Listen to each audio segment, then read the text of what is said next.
Ligde kalma umutlarını Bursaspor maçına bağlayan Bakırköyspor karşılaşmanın 3. dakikasında Tunağan'ın golüne engel olamıyor ve 1-0 yenik duruma düşüyor. Bursaspor 1, Bakırköyspor 0. Tunağan'ın golü bir kez daha görüntüde. Bursaspor ilk yarıyı 1-0 önde kapıyor. 60. dakika. Ersel Ali Nail ile paslaşıyor.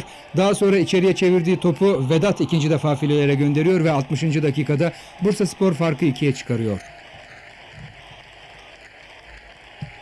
Gol yeniden görüntüde.